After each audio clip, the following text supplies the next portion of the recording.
Seems like the dating life for most women nowadays in 2019 feels like a lot more like a roller coaster than it does anything else, because you'll meet a guy and things will seem good. You'll go on a nice first date, and then you go on a second date and maybe there's a kiss. Maybe you identify on a value, and there's a third date, and oh my gosh, this guy's following up, and a fourth date and a fifth, and all of a sudden you're meeting each other's friends and introducing, maybe you meet a family member, and all of a sudden, before you know it, there's this investment of back and forth investment that leads to this point where you're feeling great because you've got that loving connection, and then all of a sudden you reach this point where he just stops calling as much, or he maybe gets more critical, and you're not sure where the relationship is headed, and he doesn't necessarily want to commit, and you just invested a year into this, and you feel sad, and you miss him, and it's affecting your self, blah, blah, blah, blah, blah.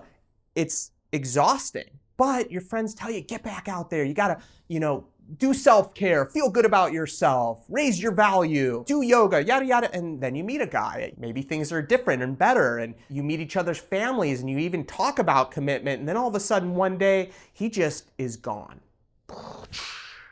And this roller coaster could happen over and over and over again.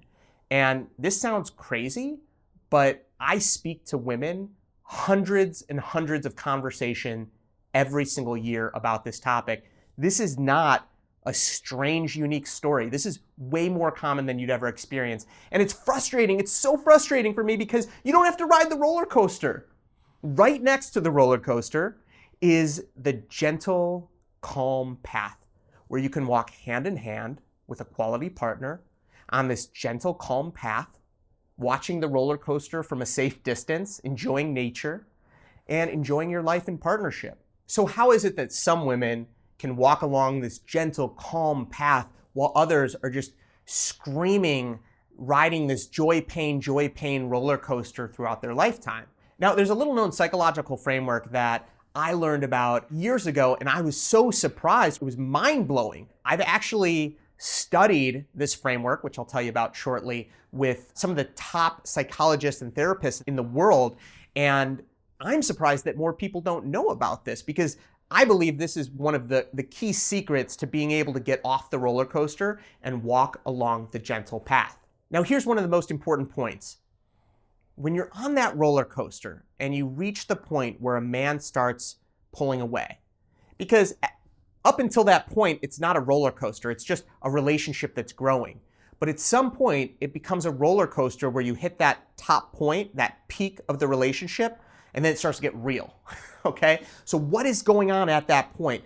Typically, and this is what most women don't understand, and 99.9% of women are doing a very natural reaction. They're doing something that's actually pushing men down the roller coaster, pushing them down that pathway. And what they're doing is they're trying to figure out why, if there's this peak point where you're growing, and you hit this peak point, and maybe he starts pulling away or not acting the same, most women will react in trying to understand, well, what am I doing wrong, or what's going on, and how do I re-spark this? What can I do to attract him, to pull him back in, to keep this going? And there's a little bit of an effort there. Now, most of the time, if you're in a relationship and your partner, all of a sudden you reach a point where you're growing, and then you just stop growing, like at that point, you're like, what's going on? We've had this great relationship up until this point. Maybe I'm doing something wrong. Maybe I'm pushing him away. Let me try to figure this out. Maybe I can try to be more attractive. Maybe I could try to be more helpful. Maybe I could be less invasive. Whatever it is, there's an effort to try to do something better, to try to improve the relationship. And so on one hand, he's pulling away and she's making a bigger effort. And it's almost like teaching a dog how to sit. If you've ever trained a dog, you know that you have to physically put them in a seated position somehow and then reward them. So you're training their body to connect their body and mind. So, when I sit down, I get a good feeling. And so here, the man is pulling away and you're taking actions to try to be a better partner and try to attract him. So, all of a sudden, he's pulling away. I get someone who's trying to attract me. You're training him to pull away from you. It's the exact opposite of what you wanted. So what's the solution? How do you bring him back in without pushing him away? Well, you don't. That's an impossible magic bullet. You can't do that. And the truth of the matter is that if a guy is pulling away from you, why in the world will you try to attract him? Because you deserve someone who loves you and cares about you and is going to work for you and for the relationship. And if a man starts walking away from you, that should be unattractive. That should be a big red flag that, listen, if this guy is ready to leave right now, what about when it really hits the fan? Where's he going to be then? So a moment a guy starts walking away, what a high value, confident, attractive woman, what she does is she says goodbye. She doesn't fight to keep someone in a relationship with her who doesn't want to be there. And this is a hard pill to swallow. And the people that are able to stand there securely and say goodbye, they never have to go down the roller coaster. And that's how you end up on the path of gentle, calm, balance, joy.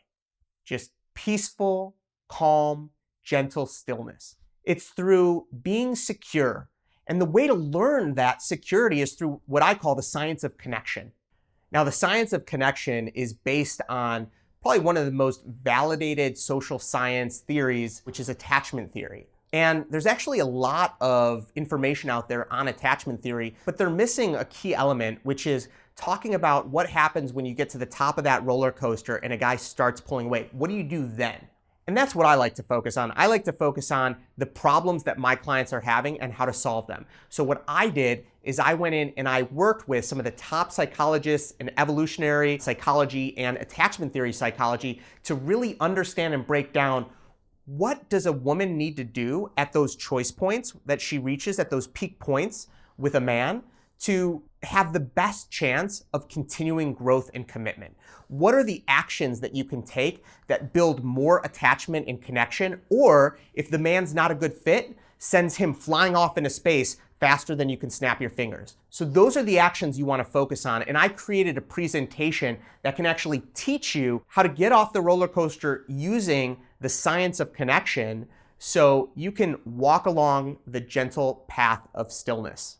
I warn you, if you think that I'm really polite and kind, in the video I'm actually going to call out some people and kind of reveal how some of the dating coaches and people out there are actually, I think, misleading you and quite frankly giving really bad advice. So I'm going to share something that I believe is counterintuitive, a lot different than what you might be hearing. And so all you need to do is just click the link beneath this video and it'll bring you right to the presentation. But I don't know how long I can keep the video up because at the end of the video, I'm actually going to give you a special limited time offer. So if you're interested at all, just click the link below right now just to make sure that you're able to view it. But I promise you, it's actually pretty cool stuff. And if you've been on or can identify at all with the emotional roller coaster, then it's really not a presentation that you're gonna wanna miss. So click that link below and check it out, and I'll see you in there.